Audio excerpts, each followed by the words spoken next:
How to avoid highways on Google Maps iPhone. To get started, first of all go ahead and open up the Google Maps application on your phone. Google Maps offers satellite imagery, real-time traffic conditions, and route planning for traveling. Once you're here, tap on your profile icon in the top right corner. This will open up your Google account menu.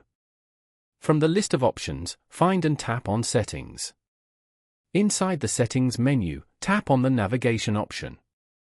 On the navigation screen, scroll down until you find the Route Options section and simply tap on the toggle switch next to Avoid motorways. This will instruct Google Maps to find routes that do not include motorways. Following these steps, you can easily avoid highways on Google Maps on your iPhone. Thank you for watching. Please leave a like if this tutorial helped you, or leave a comment below if you have any questions related to the video.